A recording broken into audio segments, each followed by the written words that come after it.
আসসালামু আলাইকুম ওয়া রাহমাতুল্লাহ। আলহামদুলিল্লাহি রাব্বিল আলামিন ওয়াল আকিবাতু লিল মুত্তাকিন ওয়াসসালাতু ওয়াসসালামু আলা আশরাফিল আমবিয়াই ওয়াল মুরসালিন ওয়া আলা আলিহি ওয়া আসহাবিহি আজমাইন। আম্মা বা'দু ফাউযু বিল্লাহি মিনাশ শাইতানির রাজীম। বিসমিল্লাহির রহমানির রহিম। ওয়ালা তাকুলু লিমান ইউকতালু ফি সাবিলিল্লাহি আমওয়াত বাল আহইয়াউ ওয়ালাকিন লা তাশউরুন।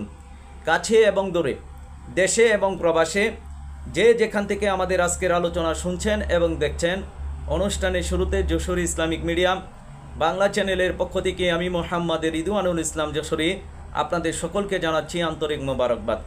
সম্মানিত দর্শক ও শ্রোতা, আমাদের আজকের আলোচনার বিষয়বস্তু হচ্ছে লং মার্চ টু দিল্লি, আল্লামা মামুনুল হক সাহেব। দ্বিতীয় কারবালা কি সন্নিকটে? আপনারা যারা আমাদের তৈয়বা এইচডি মিডিয়া বাংলা চ্যানেলকে ফলো করেন, আপনাদেরকে আমরা গত কিছুদিন আগে মাত্র বলেছিলাম, যখন লং মার্চ ফর গাজা করেছিল, গাজার উদ্দেশ্যে যখন লং মার্চ করেছিল, তখনই কিন্তু আমরা বলেছিলাম আপনার লং মার্চ টু দিল্লি অচিরেই আসতেছে। আর আজকে আমরা দেখতেছি যে ইতিমধ্যে আপনার বাংলাদেশের একজন প্রখ্যাত আলেম আল্লামা মামুনুল হক সাহেব লং মার্চ টু দিল্লির ঘোষণা দিয়েছেন, যেটি হেফাজতের ব্যানারে এবং অন্যান্য ধর্মীয় রাজনৈতিক সংগঠনগুলোর ব্যানারে আগামী 3 তারিখে অনুষ্ঠিত হওয়ার কথা রয়েছে। তা আমরা আপনাদেরকে হাদিস থেকে বলবো যে আলেমদের এই ভুল সিদ্ধান্তের কারণেই তারা গণহত্যার শিকার হবে।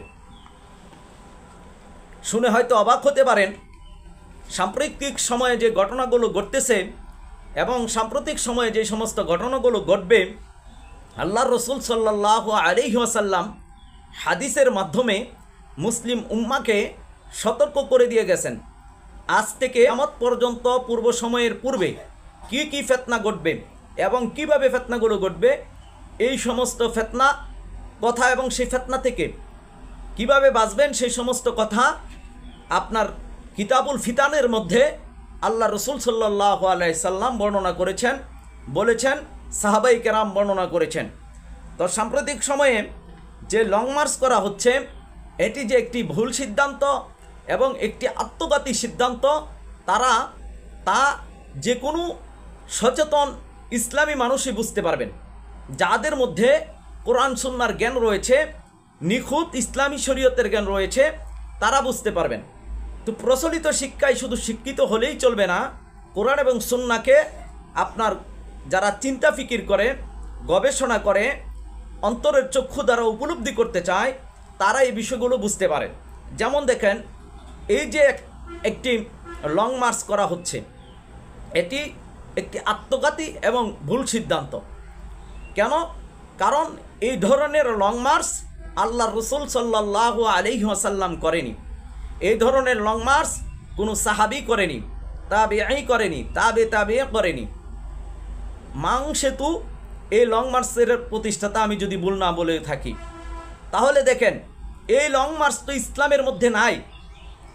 ইসলামের কোনো সংজ্ঞার মধ্যে, পদ্ধতির মধ্যে, জিহাদ ফি সাবিলিল্লাহর পথে এই লং মার্চের কোনো অস্তিত্ব নাই। পশ্চিমারা এটা আমাদের মধ্যে পোস্ট করেছে, আমাদের ব্রেন এটি ঢুকিয়ে দিয়েছে। কোনো কিছু হলেই আজকে আমরা লং মার্চ করি, মিছিল করি। আসলে এটি কি কোনো ইসলামী পদ্ধতি?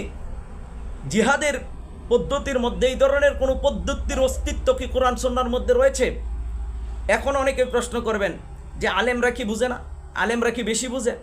আমার একই প্রশ্ন, আলেমরা যদি বুঝতো তাহলে কখনোই তারা এমনটি করতো না, এই আত্মঘাতী সিদ্ধান্তটি। আপনারা বলতে পারেন যে এটি কিভাবে আত্মঘাতী সিদ্ধান্ত?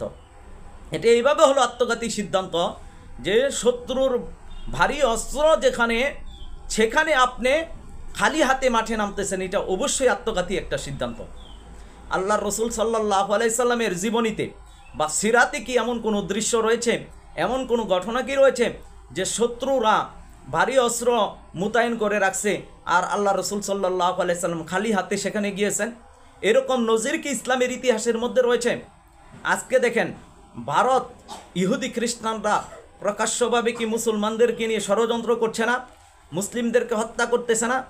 এমতো অবস্থায় আপনার তারা যেখানে lakh lakh crore crore million billion trillion টাকা খরচ করে মুসলমানদেরকে রোখার জন্য, হত্যা করার জন্য যেখানে অস্ত্র ক্রয় করছে, বাড়ি থেকে বাড়ি অস্ত্র ক্রয় করছে, এবং যেখানেই মাথাচাড়া দিচ্ছে ইসলাম, জিহাদ ফিসাবিলিল্লাহ বা খেলাফত, ইসলামী ইমারতের জন্য যারাই কাজ করতে চাচ্ছে তাদেরকে হত্যার মিশন হাতে নিয়ে সেখানে হত্যাযজ্ঞ চালাচ্ছে।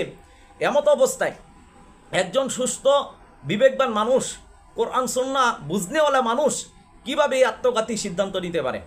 সকল আলেমরা, সমস্ত দলের কর্মীরা যায় একত্রিত হচ্ছেন, যদি শত্রু সেখানে আক্রমণ করে তাহলে আপনাদের উপায়টা হবে কি? বলতে পারেন যে এটা করবেন, আন্তর্জাতিক আইন আছে, আন্তর্জাতিক রুলস রয়েছে, নিয়মকানুন রয়েছে, কিন্তু আপনি তাদেরকে বিশ্বাস করবেন কিভাবে? ইহুদি খ্রিস্টান মুশরিকদেরকে আপনি বিশ্বাস করবেন কিভাবে? আর মুমিন তো সে ব্যক্তি যে সতর্ক থাকে। তাহলে আপনারা যেই কাজটি করতেছেন এটি কি আত্মঘাতী সিদ্ধান্ত না? আল্লাহ রসুল সাল্লাল্লাহু আলাইহি সাল্লাম এই ব্যাপারে কি বলছে দেখেন। হযরত আনাস রাদিয়াল্লাহু তাআলা আনহু থেকে বর্ণিত, তিনি বলেন রসুল সাল্লাল্লাহু আলাইহি ওয়াসাল্লাম বলেছেন, আলেমদের জীবনে এমন একটি সময় আসবে যখন তাদেরকে গণহত্যার ন্যায় হত্যা করা হবে। হায় আফসোস তাদের জন্য, তারা যদি অহংকারবশত ভুল সিদ্ধান্ত না নিত। হাদিসটি খুব ভালো করে মনোযোগ সহকারে পড়বেন। আল্লাহ রসুল সাল্লাল্লাহু আলাইহি ওয়াসাল্লাম কি বলেছেন? আল্লাহ রসুল সাল্লাল্লাহু আলাইহি ওয়াসাল্লাম বলেছেন, আলেমদের জীবনে এমন একটি সময় আসবে যখন তাদেরকে গণহত্যার ন্যায় হত্যা করা হবে। আল্লাহ রসুল সাল্লাল্লাহু আলাইহি ওয়াসাল্লাম তাদের জন্য আফসোস করছেন যদি তারা অহংকারবশত ভুল সিদ্ধান্ত না নিত। তারা আজকে অহংকার করতেছে। ইমাম মুহাম্মদ হাবিবুল্লাহ সতর্ক করতেছেন, তিনি বারবার বলতেছেন, আমরাও বলতেছি যে এই আত্মঘাতী সিদ্ধান্ত আপনারা নেবেন না, এই ভুল সিদ্ধান্ত নেবেন না, নিজেরও ক্ষতির সম্মুখীন হবেন না, এই উম্মাকেও ক্ষতির সম্মুখীন করবেন না। কাদেরকে নিয়ে যাচ্ছেন আপনারা? আপনারা মাদ্রাসা, আপনাদের ছাত্রগুলোকে যে নিয়ে যাচ্ছেন শাপলা চত্বরের মতন, আবারও যে আপনার উপর পাকড়াও হবে না, আপনাদের উপর যে নির্যাতন চালানো হবে না, এর গ্যারান্টি কোথায়? মুমিন তো এক গর্তে দুইবার দংশন হয় না, একই ভুল বারবার করে না। আপনারা পূর্বের ঘটনা থেকে শিক্ষা নেননি, আপনারা আবারও একই পথে হাঁটতেছেন, যেই পথটা খুবই ভয়ানক এবং আত্মঘাতী একটা পথ, যেই পথটা আপনারা চললে আপনারা নিজেরাই ক্ষতির সম্মুখীন হয়ে যাবেন। যেমনটি রয়েছে হযরত হুযায়ফা বিন ইয়ামান রাদিয়াল্লাহু তাআলা আনহু থেকে বর্ণিত, আল্লাহ রসুল সাল্লাল্লাহু আলাইহি ওয়াসাল্লাম বলেন যে আমি আল্লাহ রসুলকে বলতে শুনেছি, মানুষের জীবনে এমন একটি সময় আসবে যখন তারা কয়েকবার বিপর্যস্ত হবে। এর একটি শুরু হবে বায়ু দ্বারা, হিন্দুদের দুর্গ ক্ষতিগ্রস্তের মাধ্যমে, আর শেষ হবে দুর্ভিক্ষের মাধ্যমে। আর এই দুর্ভিক্ষ শেষ না হতেই মুশরিকরা একটি ফিতনার সৃষ্টি করবে। আর সেই ফিতনা মোকাবেলার জন্য হিন্দুস্তানের পূর্বাঞ্চল থেকে একদল মুশরিকরা একদল মুসলিম দাবিত হবে, আর মুশরিকরা তাদেরকে এমনভাবে হত্যা করবে যেমনভাবে তোমরা একটি নির্দিষ্ট দিনে পশুগুলোর উপর আল্লাহর নাম স্মরণ করো। ফলে তারা পরাজিত হয়ে যাবে। অনুরূপ আরেকটি দল মুশরিকদের দিকে দাবিত হবে, তাদের সাথে থাকবে আল্লাহর সাহায্য, তাদের নেতা হবে দুর্বল। তারাই বিজয়ী, তারাই বিজয়ী, তারাই বিজয়ী। আল্লাহর রসুল সাল্লাল্লাহু আলাইহি ওয়াসাল্লাম প্রথম দলটির জন্য আফসোস করে বলেন, আহা, প্রথম দলটির জন্য কতই না উত্তম হতো যদি তারা তাদের নেতার অনুসরণ করত। সাহাবীরা প্রশ্ন করলেন, ইয়া রাসূলুল্লাহ সাল্লাল্লাহু আলাইহি ওয়াসাল্লাম, তারা কি তাদের নেতার অনুসরণ করবে না? আল্লাহ রসুল সাল্লাল্লাহু আলাইহি সাল্লাম বলছেন, না, তারা নিজেরাই নিজেদেরকে যোগ্য মনে করবে।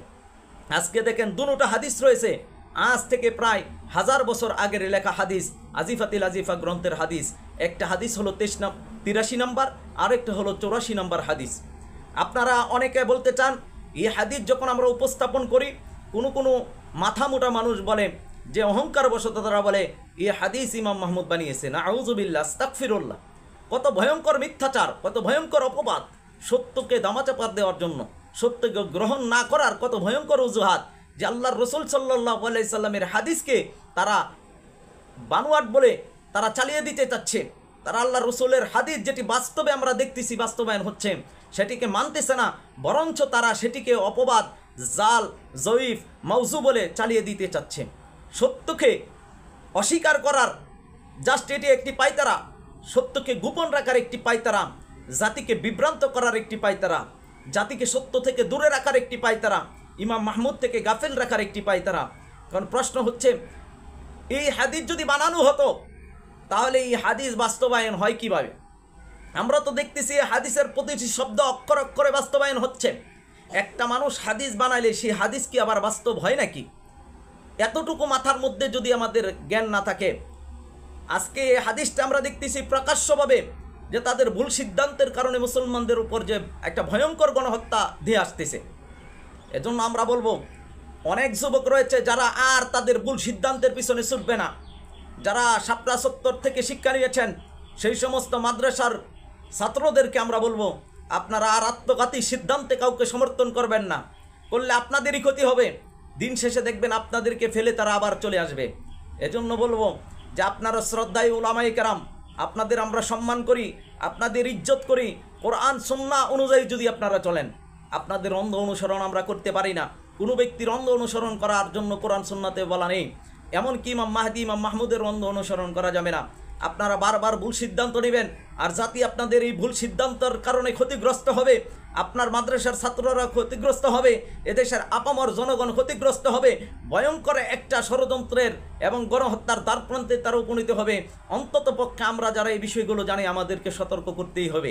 জানি এ কথা বলার পরেও আপনারা আমাদেরকে সমালোচনা করবেন, আমাদের সমালোচনা করবেন, কিন্তু একটাবারের জন্য আপনারা ভাববেন না এবং মিলিয়ে দেখবেন না যে আল্লাহ রসুল সাল্লাল্লাহু আলাইহি সাল্লামের সিরাত কি বলে আর আপনাদের আলেমরা, আপনাদের সংগঠন কি বলে। এজন্য আমি বলবো ভাই, অন্ধ অনুসরণ করার বিধান ইসলামী শরীয়তে নাই। কোরআন এবং সুন্নাহ সম্মত, যতক্ষণ কোরআন এবং সুন্নাহ অনুযায়ী জাতিকে কোনো আলেম পরিচালনা করে, কোনো আমির পরিচালনা করে, কোনো রাহবার পরিচালনা করে, ততক্ষণ পর্যন্ত তাকে মানা যাবে। কোরআন সুন্নাহর বাহিরে যদি ভুল সিদ্ধান্ত নেয় তাহলে কি তাকে মানা যাবে? আপনাদের জন্য বলবো, এটি অত্যন্ত ভয়ঙ্কর একটি আত্মঘাতী সিদ্ধান্ত। আমরা জানি আমাদের কথা আপনাদের কাছে পৌঁছবে না এবং আমাদেরকে মূল্যায়ন করবেন না, কিন্তু আপনারা বুঝতে পারবেন হয়তো যখন গণহত্যার শিকার হবেন, অথবা হাসরের ময়দানে বুঝতে পারবেন যে এই কথাগুলো আমাদের কথা ছিল না। এই কথাগুলো আল্লাহ রসুল সাল্লাল্লাহু আলাইহি সাল্লাম পূর্বেই আমাদেরকে সতর্ক করেছেন। এজন্য আসুন আমরা সতর্ক হই, আমরা ভুল সিদ্ধান্তে না যাই। আপনারা যদি প্রকৃতপক্ষে গজওয়াতুল হিন্দের জন্য কাজ করতে চান, প্রকৃতপক্ষেই যদি আপনি জিহাদ ফি সাবিলিল্লাহ কাজ করতে চান, তাহলে আপনার মন গড়া কোনো পদ্ধতিতে চলবেন না। আল্লাহ রসুল সাল্লাল্লাহু আলাইহি সাল্লাম যে পদ্ধতি দিয়েছেন, যেই পথ আমাদেরকে দেখিয়ে দিয়েছেন, সেই পথে চলেন, তাহলে আমাদের কোনো কথা থাকবে না। কোরআন এবং সুন্নাহ অনুযায়ী আমাদেরকে বলেন যে আমরা কোরআন সুন্নাহর বাইরে আছি, আমাদের একটা কর্মপদ্ধতি দেখান যে আমরা কোরআন সুন্নাহর বাইরে চলতেছি, আমাদের নীতিগুলো আদর্শগুলো দেখেন কোরআন সুন্নাহর বাইরে আছি কিনা। ইমাম মাহমুদ কি কোরআন সুন্নাহর বাইরে গিয়া মন করা কোনো পদ্ধতিতে চলতেছে না? ওনার জীবনীটা কোরআন এবং সুন্নাহর সাথে মিলিয়ে দেখেন।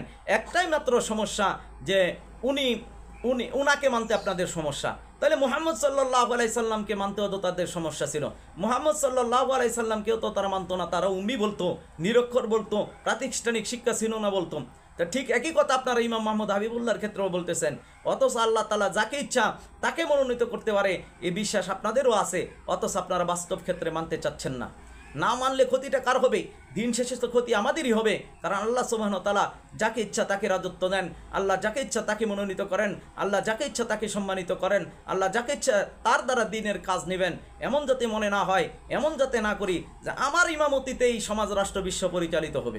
অনেকে তো মনে করে, অনেক সংগঠন অনেক দল মনে করে যে আমি ছাড়া আর মনে হয় কেউ হকের উপর নাই, আমি ছাড়া আর মনে হয় দিনের কাজ কেউ করতে পারবে না। আমরা তো ভিতরে এবং বাহিরে উভয় ক্ষেত্রে দেখেছি যে অনেকে মনে করে যে তার দল তার সংগঠন দ্বারাই কেবল কাজ হবে, আর কেউ করতে পারবে না। এগুলো তো ইহুদিদের সিদ্ধান্ত।